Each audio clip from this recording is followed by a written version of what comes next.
capítulo 1 e o versículo 8. Hoje o dia está gostoso, né? Está um dia bem...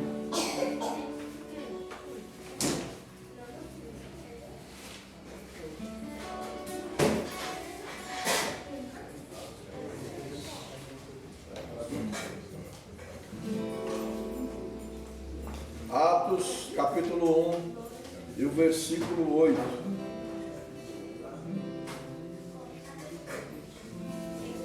Amém? Glória a Deus.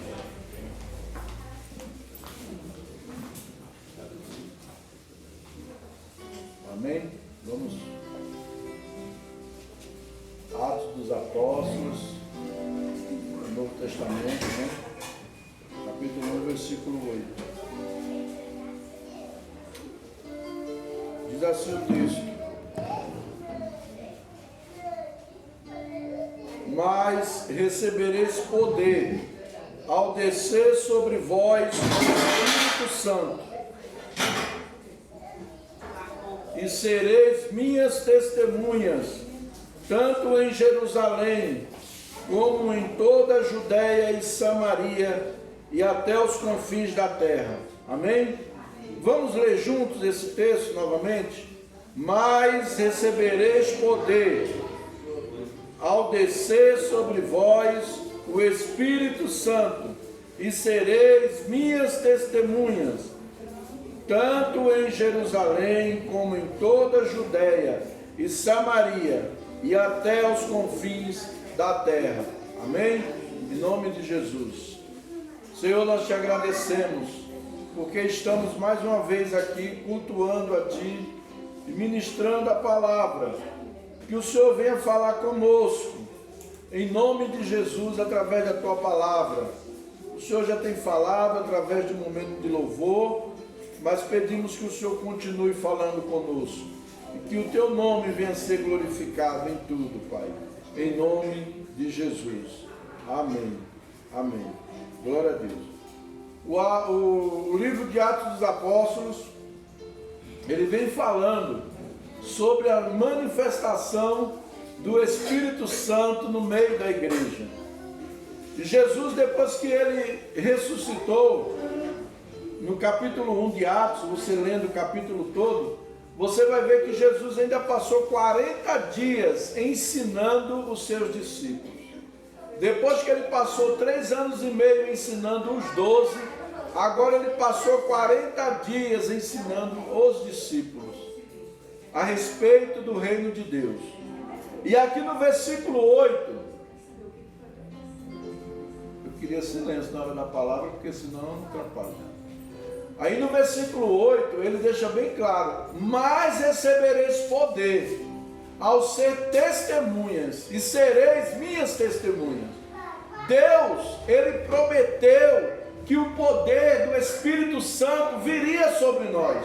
João, ele fala lá no capítulo 16, que o Espírito, era necessário que Jesus fosse para que o Espírito Santo viesse. E agora Jesus está dizendo: recebereis poder e me sereis testemunhas. Nós vamos testemunhar de Jesus, mas para testemunharmos de Jesus, nós precisamos do poder de Deus. Nós precisamos que o Espírito Santo se manifeste. O Espírito Santo nos tira do comodismo, nos tira da mornidão, nos tira da frieza espiritual, nos tira do medo de falar de Cristo. É o Espírito Santo em nossas vidas, e nós precisamos receber o Espírito Santo.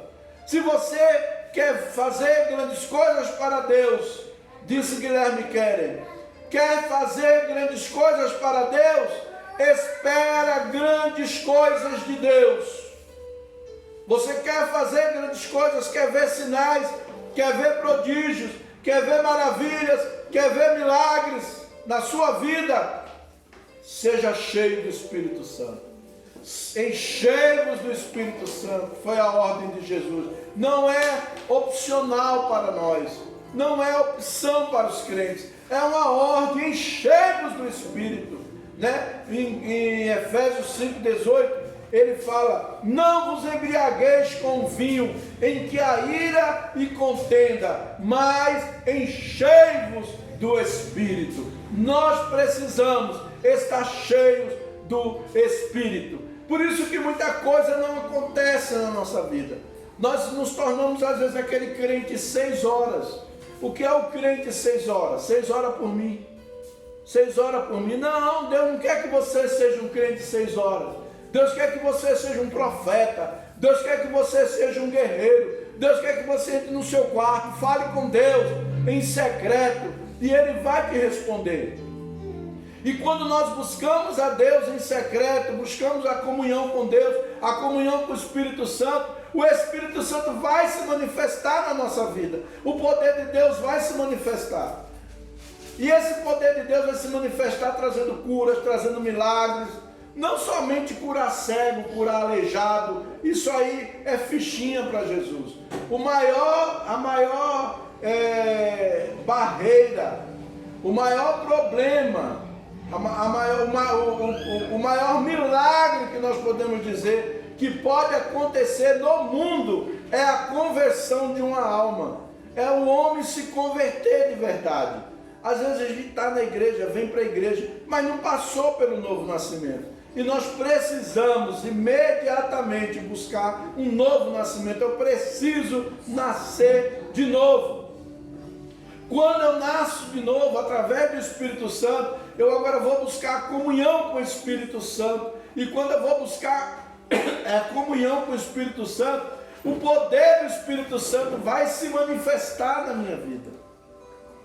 Vai se manifestar no meu casamento, vai se manifestar no meu trabalho, vai se manifestar no meu corpo, trazendo saúde, trazendo disposição, trazendo vida. O poder do Espírito Santo vai agir em nossas vidas. Então nós precisamos buscar a comunhão, o poder do Espírito Santo. Qual é o propósito do poder? Qual foi o propósito que Jesus disse que nós seríamos cheios do poder? Mas recebereis poder ao vir sobre vós o Espírito Santo.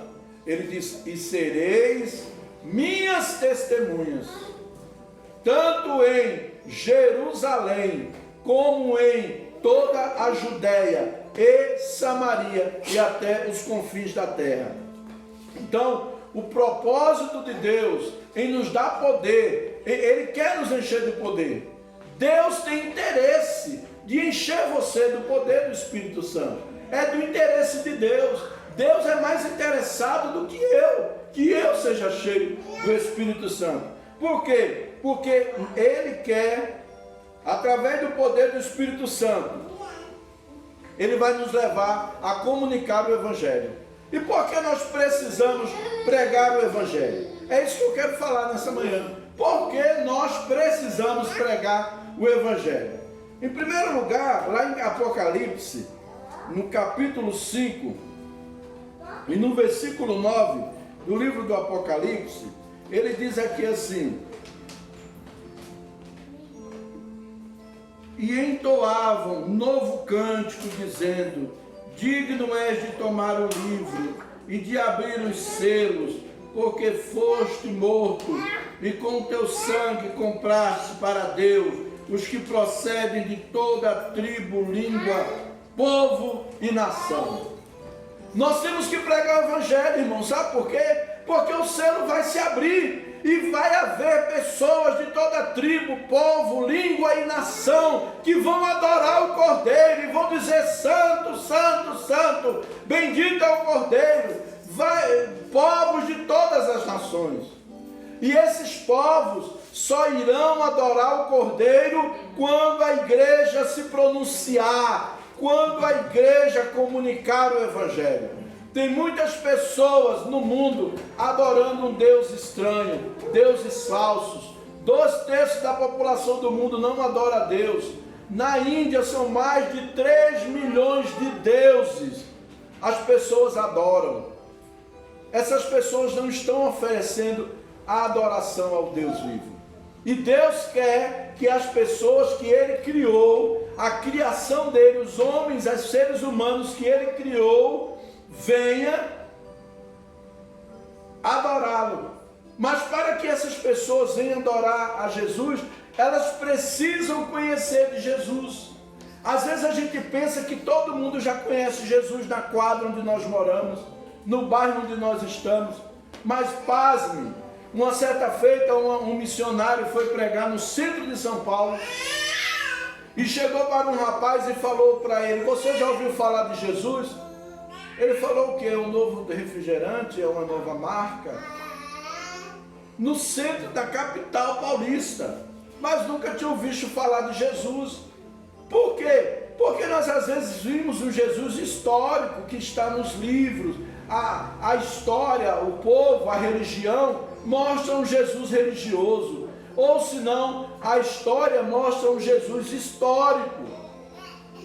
Mas o Jesus que se relaciona com o seu povo, esse Jesus, ele não é comunicado às pessoas. E nós precisamos comunicar, mas para que nós venhamos comunicar esse Jesus que se relaciona com as pessoas, com os seus seres criados, esse Jesus nós precisamos o quê? Estar cheios do Espírito.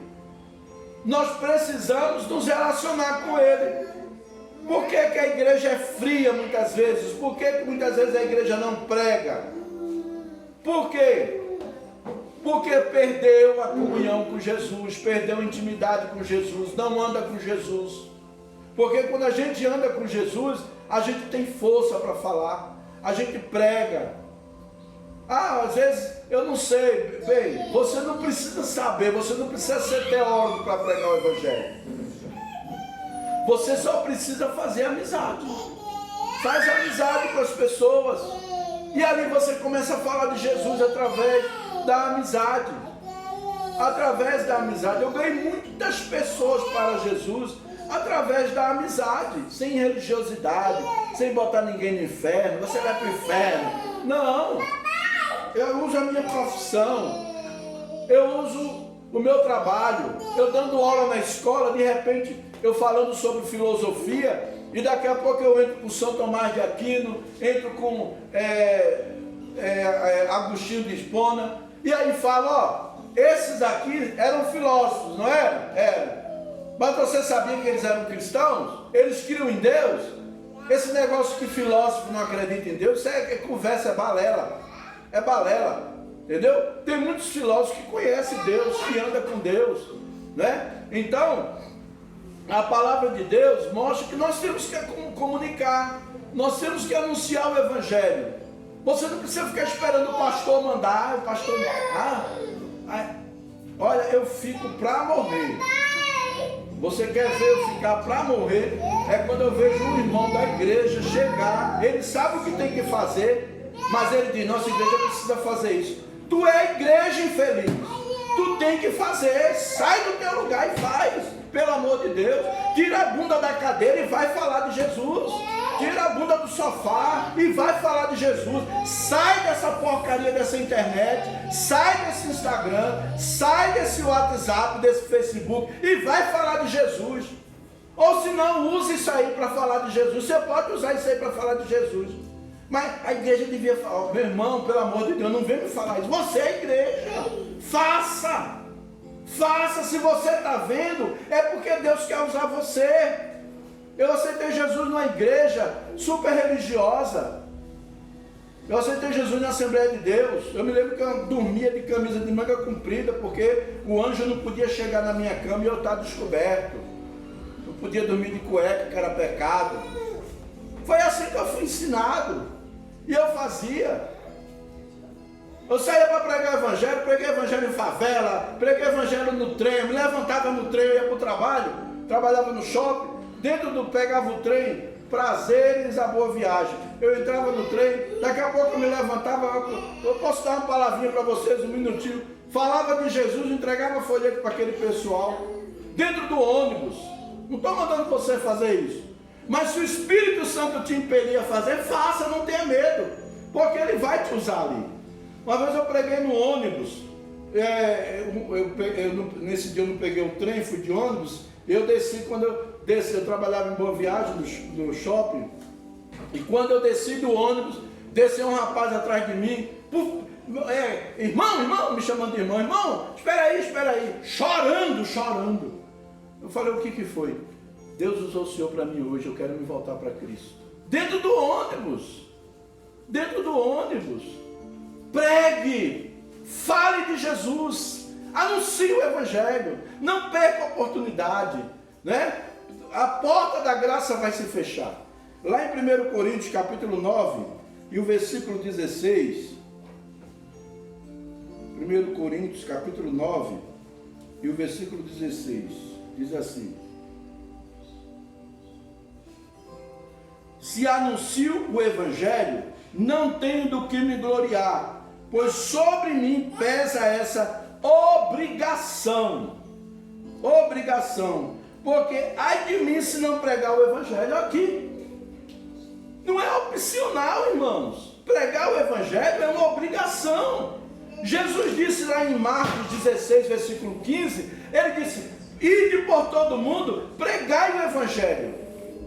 Depois em Mateus 28, 18 a 20, Jesus disse, portanto ide, fazei discípulos de todas as nações, batizando em nome do Pai, do Filho e do Espírito Santo, e ensinando a guardar todas as coisas que eu vos ensinei. Irmãos, pregar o Evangelho é obrigação, sim.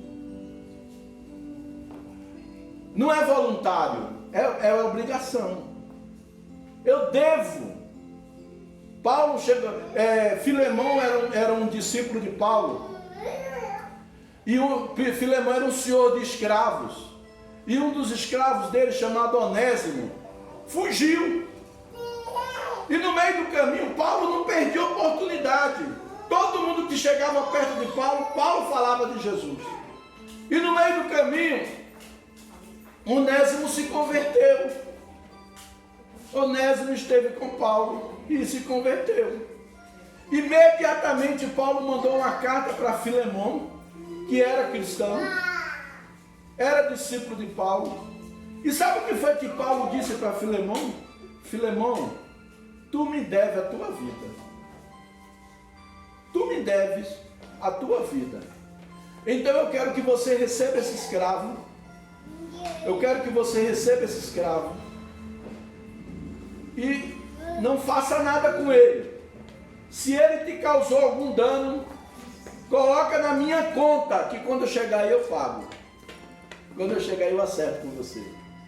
E o escravo voltou com aquela carta e voltou para o seu senhor. Pronto, morreu o assunto. Filemão, Paulo disse para Filemão, você deve a sua vida a mim.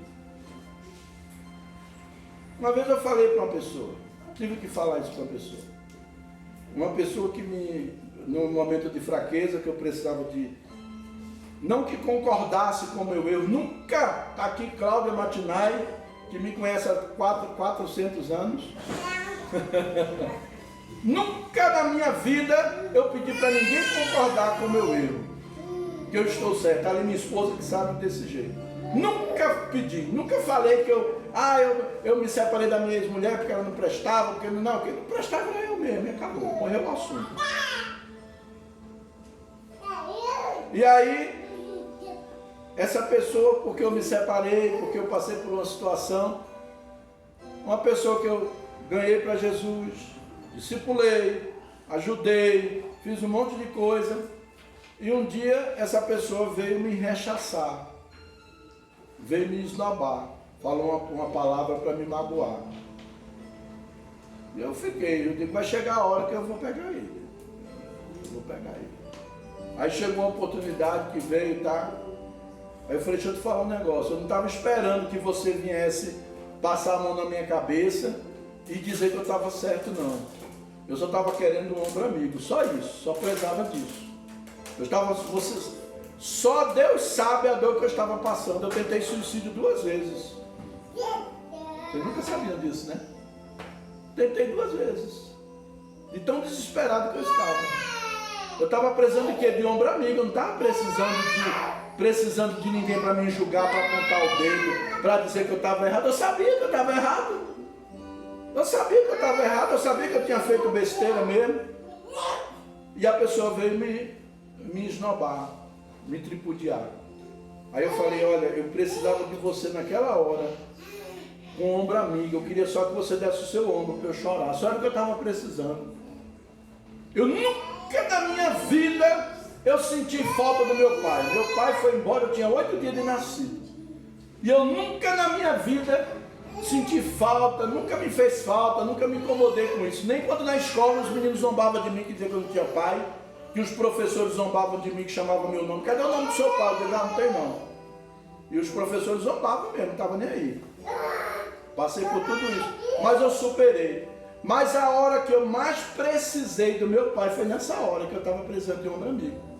Foi o momento em que eu chorei e falei, Deus, eu queria encontrar meu pai agora. Não importa como ele esteve, eu queria encontrar meu pai. Só para dar um abraço nele e conversar com ele. E dizer o que está acontecendo comigo. Desse jeito. Então, amados, nós precisamos, né? Nós somos devedores, sim. Nós somos obrigados a pregar o Evangelho. Não para agradar o pastor, não para fazer número na igreja, não para querer, vou ser líder, vou ser pastor, não, aqui nós não temos essa prática, nós somos libertos disso. Aqui vai ser líder porque Deus chamou, ninguém é perfeito mesmo, e é o que nós temos, entendeu? E nós vamos botar para trabalhar. Os que se acham às vezes tão santos não querem trabalhar, não tem disponibilidade, né? Então assim, nós somos devedores. Jesus morreu por mim e por você. O conde von Zinzendorf, ele disse uma palavra uma vez, aliás, Jonatas Edvar, ele entrou em desespero, e ele orava chorando, gritando, desesperado. Ele dizia assim, Senhor, dá-me almas, ou tira a minha. Era um homem apaixonado por almas, apaixonado por ganhar pessoas para Cristo. Senhor, dá-me almas, ou tira a minha. E um dia ele pregou pecadores na mão de um Deus irado, e esse sermão dele até hoje, o pessoal comenta, tinha umas colunas no templo, as pessoas viam literalmente o fogo do inferno nos pés dela, e elas se agarravam com aquelas colunas do templo, e dizia, Deus tenha misericórdia de mim, perdoa os meus pecados, eu venho a ti. E muitas pessoas se converteram através daquele homem, daquela pregação. Depois nós vimos, o outro ponto é o da obediência. João capítulo 14 e o versículo 15, Jesus deixa bem claro, João 14 e o versículo 15, ele diz assim, se me amais, guardareis os meus mandamentos. Olha aí, você ama Jesus? Então você vai obedecer o que Jesus manda fazer. Você não precisa ser um pregador eloquente, usar hermenêutica, homilética e babá. Não, você só precisa fazer amizade. Você só precisa amar o Senhor e dizer, Senhor, eu vou te obedecer. Irmãos, Deus tem tanto interesse nas almas, que eu na época eu me lembro que eu, mesmo desviado, eu pregava, falava do Evangelho. Mesmo desviado, eu falava do Evangelho. Deus me inquietava para pregar o Evangelho. Porque Deus tem pressa, Jesus está voltando a qualquer momento. E nós precisamos anunciar às pessoas que Jesus está voltando. Se tivesse uma mina de diamante aqui no Valparaíso, mas muito diamante que você sozinho não ia dar conta de tirar os diamantes que tinha ali, o que você faria? Você ia ficar sozinho tirando diamante? Você ia chamar outras pessoas, não ia? Fulano, vem cá, os seus familiares, ia ou não ia? Não ia, dona, chamar sua família? Ó, mãe, vamos ali, pai, Estevão, vamos ali, tem diamante. Se você soubesse que um vulcão estava para explodir no Valparaíso amanhã, o que você faria hoje? Olha, esse vulcão vai explodir, vai matar muita gente. E só você sabe dessa informação. O que você faria? Você ia ficar calado? arrumar suas coisas e sair da cidade calado? Ser um covarde? Você ia fazer isso? Eu não ia fazer isso. Eu ia dizer, gente, pelo amor de Deus, ó, eu ia procurar botar nas rádios, nas redes sociais. Gente, o vulcão vai explodir amanhã, sai da cidade se você quiser escapar com vida. É da mesma forma nós temos que fazer com o Evangelho. Jesus está voltando. As pessoas que não têm, que não adianta, irmão, a gente amaciar. Não adianta a gente querer usar amaciante aqui, não. As pessoas que morrerem sem conhecerem a Jesus, elas irão para o inferno e vão sofrer lá. E vão sofrer. Não seja egoísta. Pense nessas pessoas. Você já pensou, aquela pessoa que esteve do seu lado hoje, sentou do teu lado, deu risada com você hoje, e amanhã ela morre sem Jesus? De quem é a culpa? É minha. Ela estava do meu lado. Uma vez um rapaz lá no Núcleo Bandeirante convidou um colega para ir na igreja dele, a igreja do pastor Ibe, muita música. E aí o rapaz foi, terminou o culto, o amigo dele falou, e aí, gostou da minha? Tem muita música, gostei, a turma é maneira, não sei o que. No outro dia o cara morreu. Ele levou o cara só para ouvir música, gente. Só para apreciar a música? Não. Chegar uma pessoa aqui, vai apreciar a minha pregação não, porque eu sou chato pra caramba. Vai apreciar o louvor dos meninos cantando aí, e depois você vai ficar, olha, a questão do louvor foi bonita. E aí você já conhece Jesus? Você já se relaciona com Jesus? O que Jesus tem feito por você? Você já acordou? Temos que fazer isso, irmãos. Não passe a oportunidade, não deixe passar a oportunidade. João capítulo 15, versículo 8, ele diz assim, nisto é glorificado meu Pai, em que deis muitos frutos. Aí tem os frutos do Espírito, lá de Gálatas capítulo 5, e tem os frutos que é as almas que nós vamos ganhar para Jesus. As almas. Tinha um hino que cantava antigamente na igreja, da harpa cristã, que dizia, posso tendo as mãos vazias, com Jesus eu me encontrar, nada fiz e vão-se os dias. E aí? Você vai chegar de mão vazia. Cadê as almas que você ganhou para Cristo? Cadê as almas que você ganhou para Jesus? Ah, Senhor, eu não tive tempo. Mentira, teve sim. Ah, Senhor, eu não sabia falar. Sabe, se você não é mudo. E se você é mudo, você faz intérprete de Libras e prega para o pessoal que é surdo mudo. Pronto. Né? Falar de Jesus. Falar de Cristo. Nós precisamos falar de Cristo. Não perca a oportunidade. No seu trabalho, na sua vizinhança. Fale de Jesus. Não bota a sua igreja lá em cima, nem seu pastor. Nós somos seres humanos, cheios de defeito. Bota Jesus. Olha, vai lá na minha igreja, meu pastor é um cara bonito, um cara assim, malhado. Isso aí eu estou profetizando, né? Vamos lá na igreja. Não, meu irmão. Olha, vamos lá no culto, adorar a Deus, conhecer Jesus. Jesus é tão lindo, Jesus é maravilhoso. Ele se relaciona, ele fala com a gente. Vai lá, vamos lá para ouvir Jesus. E às vezes a pessoa chega no culto e ele ouve mesmo, irmão. Ele está tão sedento de Deus que uma palavra vai fazer efeito na vida dele. Eu me lembro que quando eu saí de casa, que Deus falou comigo, Guilherme disse que eu já falei 300 vezes esse testemunho, mas que Deus falou comigo. Vai para a igreja que eu fui. Quando eu cheguei lá na igreja, aquela presença de Deus, eu comecei a sentir a presença de Deus, sem saber o que era aquilo. Eu digo, gente, eu estou sentindo uma paz que eu nunca senti na minha vida. Eu não sabia o que era aquilo. E de repente, os jovens fizeram um jogral e jogavam a mão para dizer, quem é este que até o vento e mar lhe obedece? Quando dizia, quem é este que até o vento e o mar lhe obedece? Eu dizia, poxa, o vento e o mar obedecem a Jesus. Eu, esse cara aqui, que não vale nada, não vai obedecer? Eu vou obedecer sim. Eu quero Jesus hoje. Eu quero Jesus hoje.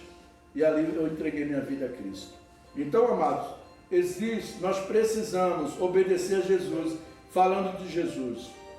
Ah, mas é tão difícil, e não sei o quê. O Conde von Zinzendorf, ele diz uma frase que ele dizia assim: nenhum sacrifício é demais em comparação ao que Jesus fez por mim na cruz.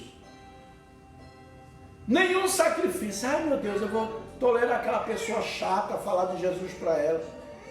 Ah Deus, quantas vezes eu fui de madrugada pregar em boca de fumo, preguei para drogado, eu fui para boca de fumo pregar o evangelho mesmo, o cara botar a arma na minha frente, o cara uma vez comeu um copo de vidro na minha frente, o sangue escorria e ele mastigando o copo, e ele dizia para mim assim: eu sou o diabo. Eu digo: é nada, você que até é drogado, cheio das bolas, né? Então assim, falar de Jesus. Outro ponto, nós devemos utilizar todos os meios legítimos para conquistar os perdidos. Todos os meios legítimos. O que nós podemos fazer? Amizade com as pessoas, a nossa profissão, fazer projeto social, para atrair as pessoas e ali a gente falar de Cristo para elas, né? Teatro, peça teatral, grupos de dança, música. A música atrai muito. É por isso que o diabo persegue tanto os músicos. Se você tem um chamado de Deus para ser pastor ou para ser músico, pode se preparar que o diabo vai investir pesado em você. Vai investir pesado. Ah, eu não quero ser pastor não, porque Deus me livre, eu estou preparado para levar paulada não. Músico leva também. Músico leva. Por quê? O diabo tem raiva do músico, sabe por quê? Essa era a função dele lá no céu. Lúcifer era o chefe da música. Ele era o chefe da música. Então, quando ele vê alguém, um músico que está alinhado com o Espírito Santo e realmente adorando, ele vai fazer de tudo para derrubar essa pessoa. Fazer de tudo mesmo. De tudo para derrubar. Então é uma área bem melindrosa, mas não tem medo não, gente. Né? Ah, eu não quero ser mais músico não. Ah, eu não vou mais cantar não. Misericórdia, o diabo vai me atacar. O diabo vai atacar você de qualquer jeito. Você é servo de Deus, ele vai fazer de tudo. Não é? Não é, Vanessa? Vai atacar de todo jeito, é no trabalho, né? Ele aparece. Então assim, nós precisamos utilizar todos os meios, né? Estratégia. Tinha um William Booth, que a gente até copiou essa ideia dele uma vez. Ele, um pregador inglês que fundou o Exército de Salvação, ele pegou um caixão e saiu com o filho dele dentro do caixão, chegou na praça, botou o caixão e o menino saiu de dentro, e quando ele gritou: morte, oh morte, onde está o teu aguilhão? Aí o menino levantou e disse: ele não está mais aqui, Jesus ressuscitou. Nós fizemos isso, não foi, Cláudia? Na Ocidental, botamos a Késia lá, pintadinha, toda maquiada, bem branca. Ela já era branca, né? E aí maquiando, ficou parecendo uma defunta mesmo, e eu falei pro pessoal: ninguém fala nada. Aí caladinho até chegar lá. Aí o pessoal foi, todo mundo, aí o pessoal chegava: tadinha, tão novinha, morreu de quê? Ninguém falava nada, ficava todo mundo calado, né? E aí seguia o cortejo. Quando chegou lá na praça, que botou o caixão lá naquela época tinha um coreto, né? Na cidade ocidental, botou o coreto lá, aí o Carlos, marido dela, que hoje é marido, na época não era, pegou e disse assim: morte, ô morte, onde está o teu aguilhão? A Késia saiu de dentro do caixão. Gente, que coisa. O pessoal ficou... Na hora que o pessoal saía da missa, na igreja católica, 8 horas da noite, na hora que o pessoal saía da missa, teve um presbítero da Assembleia de Deus que chegou e falou para mim: pastor Gessé, o senhor quer me matar do coração. Eu falei para ele: irmão, você não está preparado para ver Jesus ressuscitar uma pessoa não, vai morrer. Se Jesus ressuscitar uma pessoa na sua frente, você vai morrer do coração, né? Aí pronto. Então a gente fez muito impacto, né? Muito trabalho de impacto, jovem. Então nós precisamos ganhar jovem, trazer jovem para a gente fazer os impactos. O jovem mesmo se anime, vai para a rua e faz. Os meninos iam para a porta do colégio, 7 horas da manhã, na hora da entrada dos alunos no CO, fazia peça lá na porta E isso nós trouxemos muitos jovens para a igreja, muitos jovens que usavam drogas, que estavam na prostituição, se converteram assim. Amém? Em nome de Jesus. Então nós temos que usar todos os recursos que estiver à nossa mão para atrair pessoas para Cristo. Paulo diz aqui na primeira carta aos Coríntios, capítulo 9, do versículo 19 ao 22, ele diz assim, ó: porque sendo livre de todos, fiz-me escravo de todos, a fim de ganhar o maior número de pessoas. Paulo se fez de gentio, se fez de grego, para ganhar, ele se fazia de sábio para ganhar os sábios, de inculto para ganhar os incultos, de escravo para ganhar os escravos. Não é preciso eu vestir a mesma roupa da pessoa, né? Ah, eu vou ganhar uns tatuados para Jesus, eu vou me encher de tatuagem. Não preciso, nunca precisei disso. Já ganhei muita gente tatuada sem me tatuar. Quem gosta de se tatuar é problema da pessoa. Tem as tatuagens que eu acho até bonita, mas tem umas que eu acho horrorosas. Então assim, mas é da pessoa. Eu vou agora encher meu corpo de tatuagem para evangelizar os caras que são tatuados. Não preciso. Eu não preciso perder a minha personalidade. Eu não preciso disso. Vou fazer não sei o que para ganhar jovem, para encher a igreja. Gente, enche a igreja de jovem, mas não ganha, não converte, não ganha para Cristo. Não ganha para Cristo. Fica aquele número de jovens na igreja, mas não tem intimidade com Deus, não tem experiência com Deus, não tem nada, tem só uma muvuca, né? E Deus não quer nada disso. Então, Paulo disse, né? Me fiz de tudo para todos, para ganhar alguns para Cristo. E por último, nós precisamos anunciar o Evangelho, porque através de comunicar o Evangelho, que a igreja vai crescer numericamente. João 15, versículo 8, ele diz assim, né? Nisso é glorificado meu Pai, que dê muitos frutos. Se cada um de nós aqui, durante um mês, ganhar uma pessoa, nós vamos multiplicar. Com 2 meses, ganhar mais outra pessoa, não precisa você ficar muito achando, o evangelismo, uma campanha evangelística, eu não sei o que. Não, eu acredito, eu gosto, acho legal o impacto evangelístico, mas a gente não precisa ficar esperando isso acontecer.